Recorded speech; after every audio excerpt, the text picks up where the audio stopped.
I'm even more frightened about Alluka's powers than I was last episode. Her powers are phenomenal. It's something I have never seen, honestly, in an anime before, or if I have, it wasn't to this extent. The level of writing put into Alluka's power and her wish-granting power and her request just stunned me.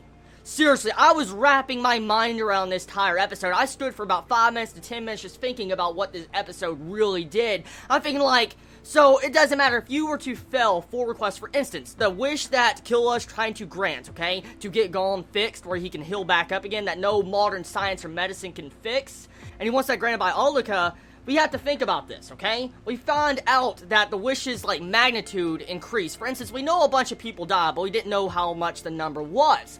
But with this episode, we find out that if you fail your request, okay, your closest loved one, the one you love the most, no matter who it is, will die if you fail, no matter what. It will not just be one death, but it goes even past that.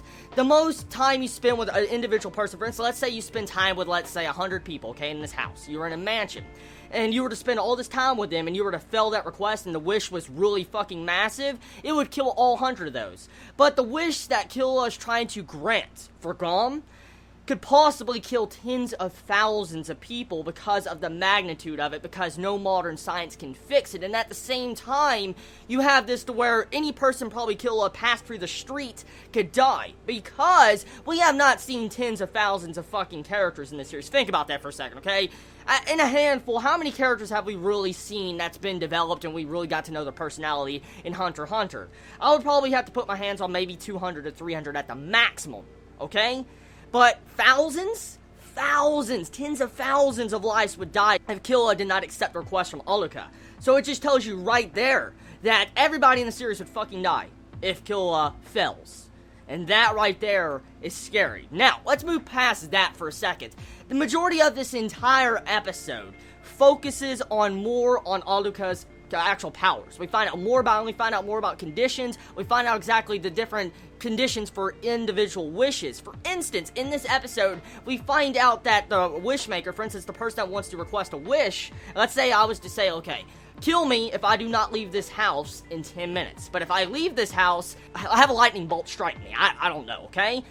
That would happen because you could set conditions on an individual wish. And I don't want that wish to happen. I'm being honest right now. I don't want that fucking wish to happen. That's bad. But anyways, you could set individual conditions on a wish to where you could have more rules to it. And so it really has an interesting spin on the wish. Now, I wonder if the factor of the wish, for instance, if Killa is to ask Alluka, can you heal Gon over time? For instance, slowly. Don't heal him instantly, but slowly. Will that, decrease the magnitude of the wish? For instance, would it decrease the overall consequence of the wish? For instance, instead of killing tens of thousands, it might lower it down like a couple hundred. I mean, seriously, will that happen? That's the big thing I wonder about, because will the request that Alluka asks the next time around be a lot easier if the wish is spread out with power? But there's another thing that was really interesting about this episode. Now, I don't know if it was actually real requests from Alluka this episode, but I think it was.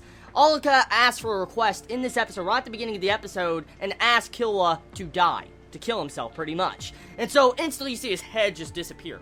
And he puts his head in his shirt, but to us, it looks like he died. He stopped moving, it looked like he was acting dead, all stuff like that. But then the next request Alluka asked was, get back up.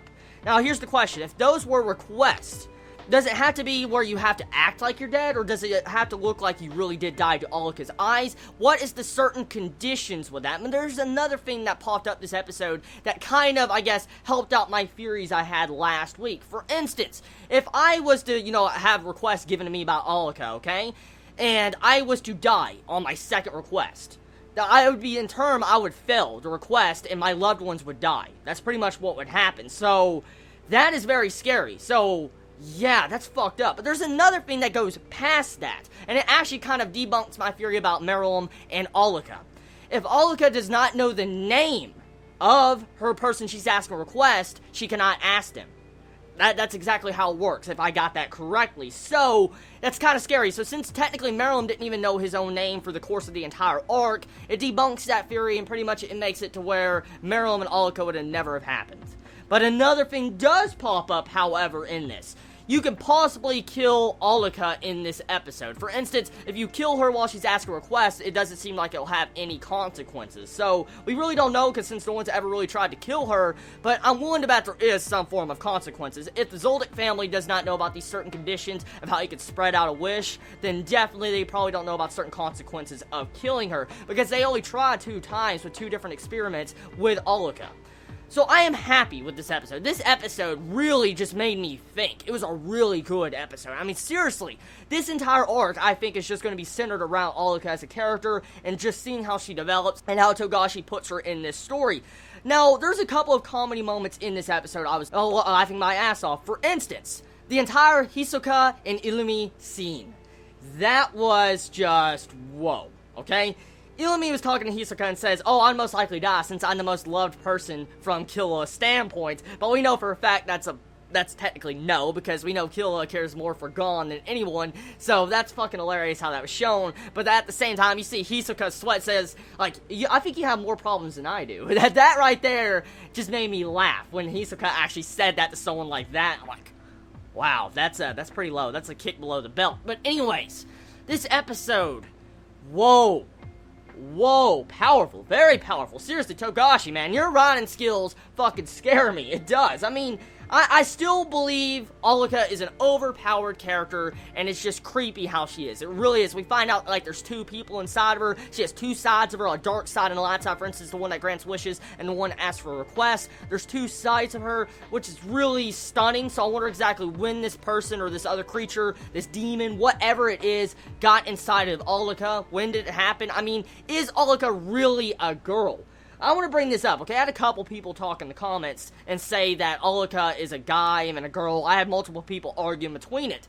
Now, we have Killua in this episode thinking of Alluka as a girl. He says she, sister. That's exactly what he says. But you have everybody else in the Zoldyck family saying it's a boy. So, what is Alluka? Is this another Pito? Is this a fucking another Pito? Seriously, that's the only thing I want to know right now. But here's the other thing. Are they referring to Alluka as a boy because the main personality of Alluka is a boy? Or is that demon version of Alluka, or whatever that dark side of her is, a boy? That's the big thing. What if one's a boy and one's a girl? That could be the entire reason why they're calling, Alluka a she and a he at the same time. So whatever it is, this episode was good. Brings up a lot of questions, a lot of stunning facts, and at the same time, it kept that consistent animation quality and that fucking music. Oh my god, I love it. And so, this was a good episode. It was. I love majority of this entire episode. Actually, I love this entire episode. I don't love just majority. I love this entire episode. And so, I'm looking forward to next week. I'm interested to see what the development is going to be with Alluka next week. I mean, I wonder exactly what conditions are going to be set for Killua when he asks for that wish. I wonder exactly how they're going to be spaced out. And I wonder if Killua is going to be able to grant those requests to Alluka when she asks. But either way, tell me your thoughts in the comments below. I love all of you so much. You have a wonderful day or night wherever you live. Please be safe. Chibi out.